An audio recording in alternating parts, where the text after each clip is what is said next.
केदारनाथ मंदिर हिंदू देवता भगवान शिव का सबसे प्रतिष्ठित मंदिर है। आज हम आपको बताएंगे केदारनाथ और उसके इतिहास के बारे में।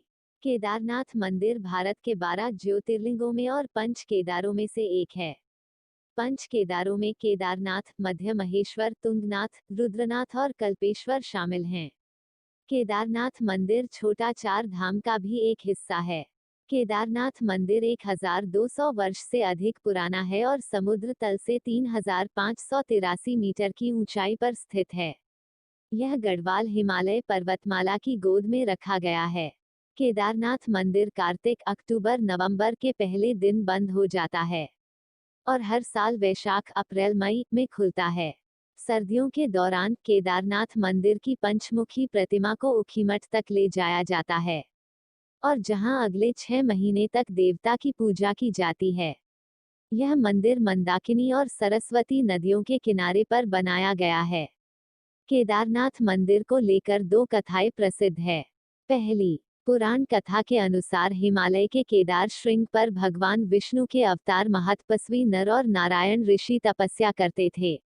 उनकी आराधना से प्रसन्न होकर भगवान शंकर प्रकट हुए और उनके प्रार्थनानुसार ज्योतिर्लिंग के रूप में सदा वास करने का वर प्रदान किया।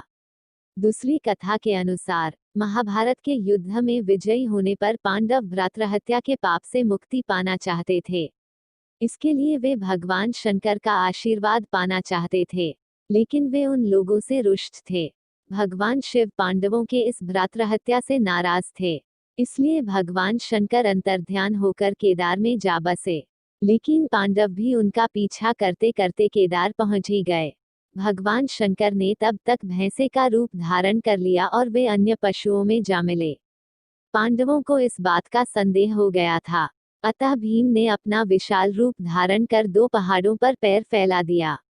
अन्य सब गाय, बैल और भैंसे तो भीम के पैर के नीचे निकल गए, पर शंकर जी रूपी भैंसे पैर के नीचे से जाने को तैयार नहीं हुए। भीम बलपूर्वक इस भैंस पर झपटे, लेकिन भैंस भूमि में अंतर्ध्यान होने लगा। तब भीम ने बैल की त्रिकोणात्मक पीठ का भाग पकड़ लिया। भगवान शंकर पांडवों की भक्ति, दृढ़ संकल्प देखकर प्रसन्न हो गए। उन्होंने तत्काल दर्शन देकर पांडवों को पाप मुक्त कर दिया। उसी समय से भगवान शंकर भैंस की पीठ की आकृति पिंड के रूप में श्री केदारनाथ में पूजे जाते हैं। ऐसा माना जाता है कि बैल के रूप में शिव के अन्य शरीर के अंग विभिन्न स्थानों पर प्रकट हुए।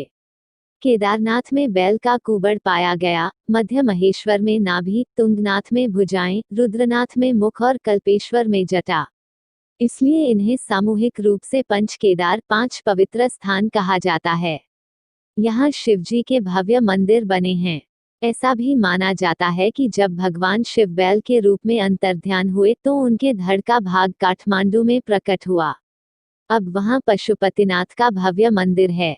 यह कहा जाता है कि मूल पांडवों ने केदारनाथ के मंदिर का निर्माण किया था और वर्तमान मंदिर की स्थापना आदि शंकराचार्य द्वारा की गई थी, जिन्होंने 8वीं शताब्दी में तीर्थ की महिमा को पुनः स्थापित किया था।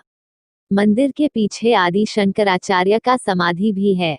केदारनाथ की यात्रा आपको आश्चर्यचकित कर देगी कि हमारे पूर्वजों ने इस पवित्र धाम में बिना किसी सहायता के अपना रास्ता कैसे बनाया होगा और इतने भारी पत्थर को लाकर किस तरह मंदिर को बनाया गया होगा। मंदिर के बाहर नंदी बैल वाहक के रूप में विराजमान है।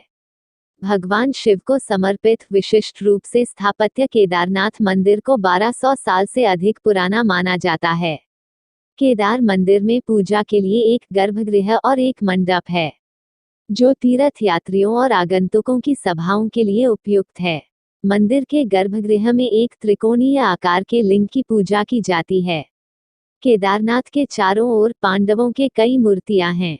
मंदिर के सामने एक छोटा स्तंभ है, जिसमें पार्वती और 5 पांडव राजकुमारों के चित्र हैं।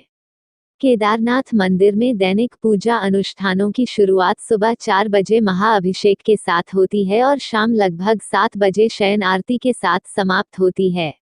यह मंदिर आम जनता के लिए सुबह 6 बजे खुलता है और दोपहर के 3 से 5 बजे के बीच दोपहर का अवकाश होता है। केदारनाथ मंदिर में दर्शन के लिए सार्वजनिक समय शाम 7 बजे समाप्त होता है। केदारनाथ पहुंचने के लिए गौरीकुंड से 22 किलोमीटर 14 मील की ऊंचाई तक पैदल जाना पड़ता है। उत्तर भारत में 2013 की बाढ़ के दौरान केदारनाथ सबसे अधिक प्रभावित क्षेत्र था।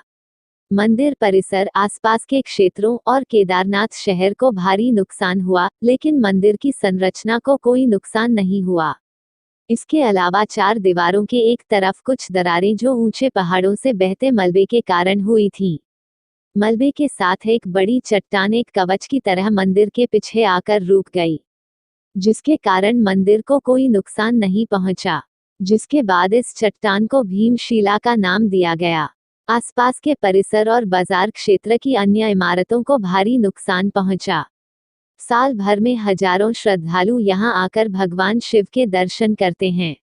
अगर आपको यह वीडियो पसंद आया तो लाइक और सब्सक्राइब करना ना भूले।